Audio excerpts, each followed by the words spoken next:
हनुमान जी यानी चमत्कार का दूसरा नाम। पौराणिक काल से बजरंगबली का नाम चमत्कारों से जुड़ा हुआ है। चाहे फिर सीने में बैठे श्री राम जानकी के दर्शन करवाना हो या फिर लक्ष्मण जी को जीवित करने के लिए संजीवनी बूटी लेकर आना हो, न सिर्फ पौराणिक काल बल्कि कलयुग भी हनुमान जी के चमत्कारों से सजा हुआ है। हमारे देश में जगह जगह पर हनुमान जी के प्राचीन चमत्कारिक मंदिर है। इन्हीं में से एक है संगम किनारे लेटे हनुमान जी का मंदिर।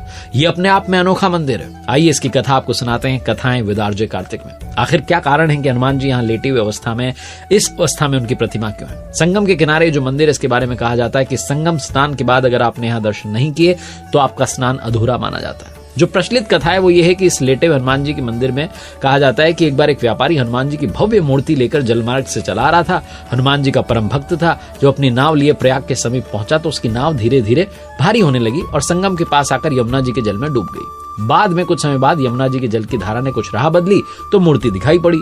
उस समय मुस्लिम शासक अकबर का शासन चल रहा था।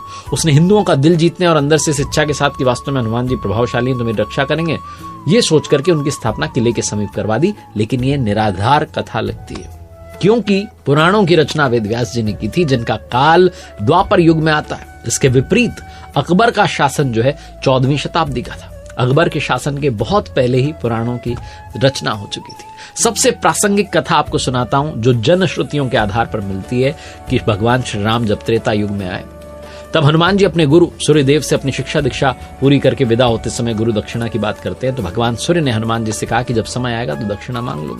हनुमान जी मान गए, किंतु फिर भी तत्काल में हनुमान जी ने बहुत जोर दिया तो भगवान सूर्य ने कहा कि मेरे वंश में अवतरित अयोध्या के राजा दशरथ के पुत्र राम अपने भाई लक्ष्मण और पत्नी सीता के साथ प्रारब्ध के भोग के कारण वनवास को प्राप्त हुए। जंगल में उन्हें कोई कठिनाई ना हो, कोई राक्षस उनको कष्ट ना पहुंचाए, इसका ध्यान रखना। सूर्यदेव की बात सुनी हनुमान जी अयोध्या की तरफ प्रस्थान करते हैं। भगवान सोचते कि यदि हनुमान ही सारे राक्षसों का संहार कर देंगे तो मेरे अवतार का उद्देश्य समाप्त हो जाएगा। इसलिए उन्होंने माया को प्रेरित किया कि हनुमान जी को घोर निद्रा में डाल दो। भगवान का आदेश प्राप्त करके माया उधर चली जिधर से हनुमान जी आ रहे थे। हनुमान जी जब चलते हुए गंगा जी के तट पर पहुंचे तब तक भगवान सूर्य अस्त हो चुके थे, रात्रि का समय हो गया था। हनुमान जी ने माता गंगा को प्रणाम किया और सोचा कि रात में नदी नहीं लांघता हूं, ये सोचकर के गंगा के तट पर ही रात्रि बिताने का निर्णय लिया। हनुमान जी के हृदय में अपने गुरु की आज्ञा पालन का संदेश उमड़ रहा था। निद्रा उन्हें आ नहीं रही थी, इसलिए आसन लाकर ध्यानस्थ होकर विचारमग्न हो गए। माया ने जब उन्हें ध्यानस्थ देखा तो डर गई, क्योंकि यदि प्रातः काल हो गया तो हनुमान जी अयोध्या पहुंच जाते और वो अपना कार्य प्रारंभ कर देते। तो हनुमान जी का तब ध्यान टूटा। उन्होंने सोचा क्यों ना सत्संग में रात बिताएं, तो ये सोचकर ऋषि भारद्वाज जी के आश्रम की तरफ चल पड़े। अब माया और निराश हो गई। हनुमान जी भारद्वाज ऋषि के आश्रम में पहुंचे। वहां वेद पुराण का व्याख्यान चल रहा था। हनुमान जी वहीं बैठ करके कथा सुनने लगे। कथा में भारद्वाज ऋषि ने बताया कि कल यहाँ पर जगत के स्वामी अयोध्या नरेश दशरथ के पुत्र के रूप में अवतरित भगवान राम गंगा को पार कर पहुंचने वाले हैं। हनुमान जी प्रसन्न हो गए। अभी उन्होंने गंगा पार कर अयोध्या जाने का विचार त्याग दिया तथा वहीं संगम के तट पर ही रहकर भगवान जी की प्रतीक्षा करने का निर्णय लिया। रात्रिकालीन जो है समय था, तो उन्होंने सोचा कि यहीं पर लेट जाता हूं। थोड़े समय के लिए लेट गए, उन्हें निद्रा आ गई और इधर माया को अवसर मिल गया। उसने हनुमान जी को धर दबोचा। हनुमान जी घोर निद्रा में चले गए। इधर भगवान राम गंगा पार कर प्रयाग पहुंचते हैं। उन्होंने हनुमान जी को सोते हुए देखा तो वरदान दिया कि सोए हुए हनुमान की मूर्ति के जो दर्शन करेगा उससे बिना किसी प्रयास के ही मेरी प्राप्ति होगी। उस व्यक्ति को किसी तरीके के भूत प्रेत या धोखा षड्यंत्र इनका वो शिकार नहीं होना पड़ेगा। उसके सारे शत्रु स्वयं ही परास्त हो जाएंगे। इस तरीके से हनुमान जी को अमोघ वरदान देकर भगवान श्री राम भारद्वाज ऋषि के आश्रम और अक्षयवट का दर्शन करते आगे की यात्रा पर निकल गए। ये वरदान आज भी सत्य साबित हो रहा। ये पुराण प्रसिद्ध सिद्ध हनुमान मंदिर का दर्शन जो है समस्त बाधाओं को, कष्ट को शांत कर देता है, हरने वाला। प्रातःकाल कहा जाता है कि जब गंगा देवी ने देखा कि एक प्राणी उनकी तरफ ही पांव फैलाकर सो रहा है तो उन्होंने अपने आप को अपमानित महसूस किया और हनुमान जी को डुबो दिया। सूर्यदेव ने जब प्रातःकाल देखा कि उनके शिष्य की दशा हुई है तो गंगा को शाप दिया कि तुम्हारा हृदय मैला है, जो ज्ञानवश तुमने एक सीधे साधे भोले प्राणी को दंड दे दिया। तुम्हारा सम्मान करते हुए हनुमान जी ने रात में तुम्हारे ऊपर से होकर गुजरना, लांघना नदी को अच्छा नहीं समझा और तुमने उसे शाप दे दिया। जाओ, आज से तुम प्राणियों के मरे शरीर और गंदगी ढोने वाली हो जाओ। गंगा नदी के दूषित होने से संसार के समस्त देव संबंधी और शुभ कार्य बाधित होने लगे। तो देवताओं ने भगवान सूर्यदेव से प्रार्थना की। तब भगवान सूर्यदेव ने कहा कि जा गंगे, तेरे जल के ऊपर मेरी किरणों के पड़ते ही तुम्हारे जल की पवित्रता बढ़ जाएगी। तुम्हारे जल से मेरा किया गया स्तवन पूजन कोटि गुना फल देने वाला हो। भगवान सूर्य के कहने पर गंगा जी ने कहा कि हनुमान चातुर्मास व्यतीत होते ही पुनः भगवान श्री राम की सेवा में उपस्थित हो जाएंगे। तब तक हनुमान जी किष्किंधा पर्वत पर सुग्रीव की सेवा में उनकी सेना में लगे रहे। चतुर्मास बीतने पर भगवान श्री राम सीता जी खोज करते किष्किंधा पर्वत पर पहुंचते हैं तो वहां उनकी मुलाकात भगवान जी से होती है। ये पौराणिक कथा है। कालांतर में कहा जाता है कि जब मुगल शासन के दौरान अकबर के समय में बादशाह अकबर ने उस सिद्ध तपोभूमि को अपने किले के रूप में परिवर्तित करना शुरू किया। तो उसकी दीवार की सीध में सोए हुए हनुमान जी का मंदिर पड़ गया। उसने तब सोचा कि क्या किया जाए, तो उस मूर्ति को दूसरी जगह स्थापित करने के बारे में वो सोचने लगा।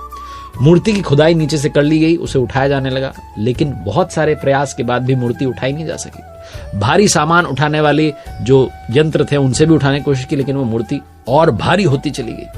जैसे जैसे उठा रहे थे वैसे वैसे वो धंसती चली जा रही थी। अंत में डर करके अकबर ने उस मंदिर को हटवाने का काम बंद कर दिया और डर के मारे उसने हनुमान जी की पूजा आराधना की। ऐसा कहा जाता है जो भव्य किला था उसकी दीवार हनुमान जी के मंदिर की तरफ टेढ़ी है, आज भी आप देख सकते हैं। इस मंदिर के बारे में एक और बात जो प्रसिद्ध है वो ये है कि जब औरंगजेब का शासनकाल था तब उसने भी इस प्रतिमा को ऐसा हटाने की कोशिश की। उसने 100 सिपाहियों को लगा दिया, लेकिन वो भी प्रतिमा को हिला नहीं पाए।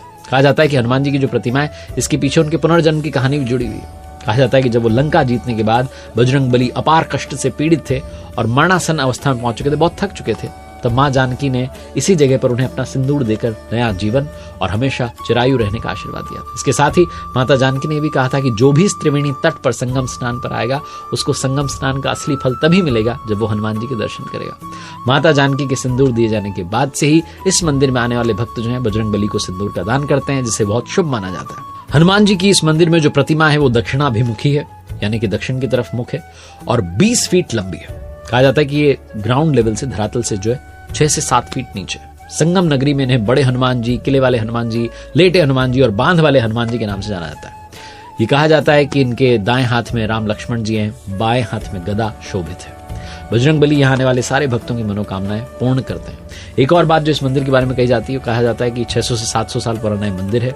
कन्नौज के राजा की जब कोई संतान नहीं थी तो गुरुजी ने उपाय बताया कि हनुमान जी की ऐसी प्रतिमा का निर्माण करवाओ जो राम लक्ष्मण को नागपाश से छुड़ाने के लिए पाताल में गए थे। हनुमान जी के जो विग्रह विंध्याचल पर्वत से बनवाकर लाया जाना चाहिए, तो कन्नौज के राजा ने ऐसा किया था कि वो प्रतिमा जो थी उसको नाव में लेकर के आए विंध्याचल से हनुमान जी की प्रतिमा को, लेकिन अचानक से नाव टूट गई, प्रतिमा जलमग्न हो गई। राजा को देखकर बहुत दुख हुआ, अपने राज्य में वापस आ गए और इस घटना के कई सालों बाद जब गंगा जी का जल स्तर घटा तो वहां धूनी जमाने का प्रयास कर रहे राम भक्त बाबा बालगिरी महाराज को प्रतिमा मिली। फिर उसके बाद वहां पर राजा द्वारा मंदिर का निर्माण करवाया गया। तो ये कथा भी मंदिर के बारे में प्रसिद्ध है।